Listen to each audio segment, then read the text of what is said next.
Hello everybody, Peter here from the Esoteric Order of Gamers, and welcome! Today we're going to be looking at a new Games Workshop product. Of course, they send me this stuff for free so I can show it to you, but my opinions are always my own and I don't charge for these videos. What are we looking at today? Deathwing Assault, the new set for the Dark Angels for Warhammer 40,000. It's kind of a deluxe set, starter set kind of thing, but it features the Terminators. The Deathwing Terminators. Now, the first I ever heard about the Deathwing was way back in the days of 2nd edition Space Hulk. I think it was 2nd edition. It might have been 1st edition. I'm not 100% sure. But they had an expansion set called Deathwing, and it was all about these particular Terminators of the Dark Angels and their distinctive kind of cream and green look. Very nice looking models, and this set is full of those models, plus it's got a deluxe book for the Dark Angels and some unit cards. So let's have a look inside and see what you get. Now, the first thing, of course, with all of these sets, they're kind of these side opening ones, which personally I'm not a fan of because they're kind of hard to open and all the rest of it, but there you go, that's what you get. There's some nice artwork when you take off the sleeve. There it is, a whole lot of models, as you can see. Now, in this set you get 22 Citadel miniatures. There are 10 Terminators, 2 Dark Angels upgrade frames, 5 Deathwing Knights, Belial, Belial, I think. That's the name of the commander dude. 3 Watchers in the Dark, which are just sort of, funny little things, and 3 Teleport Homers. So, if you forget the Watchers in the Dark and the Teleport Homers, you're probably talking more like 16 figures, really, aren't you? The 10 Terminators, 5 Deathwing Knights, and Belial. So the rest are sort of other things. 2 Dark Angels upgrade frames. So that is kind of assuming that you do have some Dark Angels that you want to upgrade. So this is probably just for, your dyed-in-the-wool Dark Angels fans. It's not a sort of casual purchase for casual Warhammer 40,000 players. Anyway, you get a whole bunch of sprues, as you can see. Now, I won't bother showing you these. They're the same high-quality Games Workshop stuff that you always get. There's our Commander sprue there. But there's quite a lot. As you can see, lots of very little bitty bits. So, yeah, it's going to take a while to put all these together. I mean, individual shoulder pads. These must be the upgrade frames, are they? It's hard to tell. Anyway. Under that, a sheet to protect the rest of it.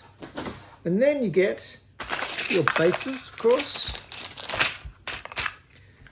You get a nice little slip cover for your unit cards. And the first thing I noticed, of course, is that they have gilt edges.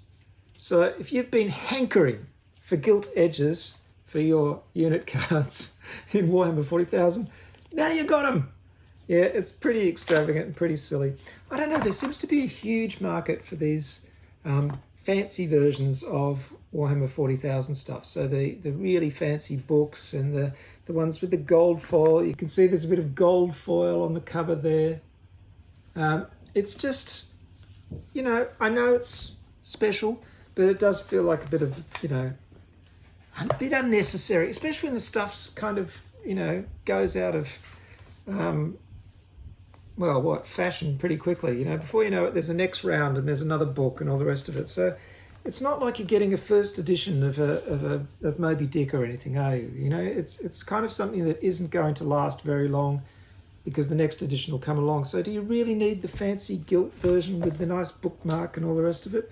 I think it's a little bit of a mug's game. Anyway, but that's just my opinion. If you love this kind of stuff and the extra gold foil, etc., really turns you on, go for it. Enjoy yourself. I certainly don't want to spoil your fun. So we've got unit cards here. There's one for Lionel Johnson. Now, Lionel L. Johnson, of course, is the top dog of the Dark Angels. And if you look in this book, it tells you about the history of the Dark Angels, of course, and the fact that Lionel Johnson disappeared for a long, long time and now he's back again. As always, background fluff is not really my thing, but, you can go into the detail of that if you want to. Now, of course, basically the Dark Angels are kind of monastic Space Marines, so a monastic order. So we've got Inner Circle Companions, Azrael, Asmodee, you can see they've used all the names of angels. Belial, there he is. Ezekiel, Samael, Lazarus. It's all very Christian, isn't it? Deathwing Terminator Squad, they're the stats there. The Deathwing Knights, Ravenwing Command Squad, Ravenwing Black Knights, Ravenwing Dark Shroud, Land Speeder Vengeance, Ravenwing Dark Talon, Nephilim Jet Fighter, which, you know, is an okay model, except it's got sort of this strange kind of decoration. If you're into it, you're into it. Master Zachariel, Intercessor Squad, Hellblaster Squad, and Blade Guard Veteran Squad. So they're all the unit cards. As always, I always redo these cards anyway because I find these too large, unnecessarily large, but it's nice to see them. And look, gilt edges, lovely.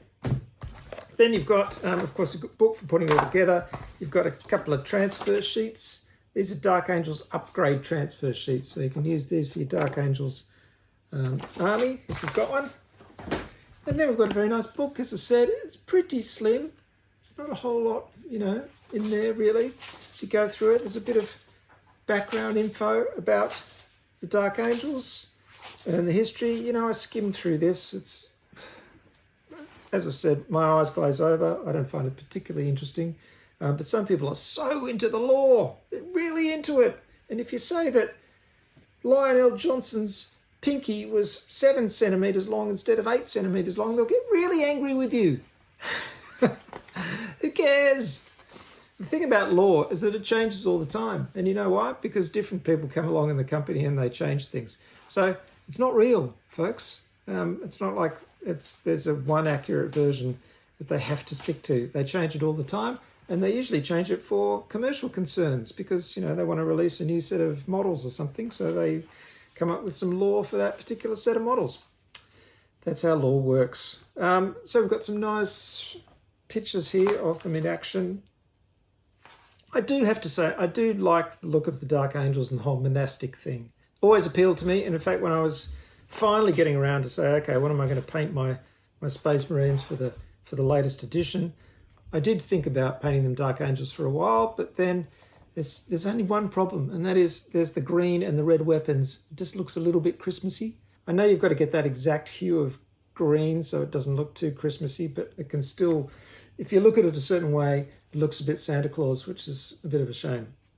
I suppose you could just do all your dark Angels and just not add any red, just make them all sort of dark green. But anyway, but I do like the look of the Terminators with the cream and the green. I think that looks really good. So they've got a combat patrol in here, new combat patrol called the Vengeful Brethren. Of course, it's only mainly made up of non-Terminator figures. In fact, it's all non-Terminator figures. You've got a Blade Guard veteran squad, but the rest are normal ones, which is kind of a shame. I mean, why didn't they give us a combat patrol which, you know, used the figures in the box? That would have kind of been nice. So a Terminator combat patrol, I think, would have been great. Instead, we've got a sort of general one. So there's some painting tips there, of course. Here's the stats for the Vengeful Brethren. And you know, of course, the combat patrol, the unit cards are usually a bit different because it's sort of redesigned just for combat patrol use. And then you've got all the army lists for the Dark Angels. And they've got these things, task forces, so you can have a different task force, which is nice. This gives you, you know, different special abilities and everything for that type of Dark Angels army, which I really like. Inner Circle Task Force. So this is, you know, gives your army a bit of variety. I like that. And then you've got all the data sheets. We've already been through those. There they all are. You've got your campaign rules. This is for if you're playing a Crusade game in Warhammer 40,000, you've got special rules for that. That's all that stuff. Battle traits, etc. Relics.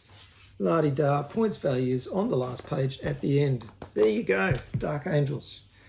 So, you know, obviously a set for the Dark Angels aficionado only. Now you'll notice I haven't made up these figures. That's because I just recently got this set. And as I've mentioned in my last video, I'm going on holiday, so I don't have time to put these together and show you. But, you know, go online, you can see the pictures. So there you go. Quick look at the Deathwing Assault set from Games Workshop. Hope you've enjoyed that, or it's useful information to you. I'm going on a break now. I'll be away for a month. I'm going to India for a holiday. But I will be back, of course, after that. And when I get back, I've got a lot of plans for a lot of stuff. I've been talking a long time about a special announcement. I'm going to make that when I get back. It's going to be exciting times for the Esoteric Order of Gamers. So stay tuned. Don't forget about me. It's only a month. It'll just go like that. I'll see you when I get back, everybody. In the meantime, take care of yourself and enjoy your gaming. And, of course, visit my website, orderofgamers.com, where you'll find all kinds of cool stuff. And I've done about 500 videos, so there's lots of stuff to watch until I get back. Bye, everyone. Good gaming.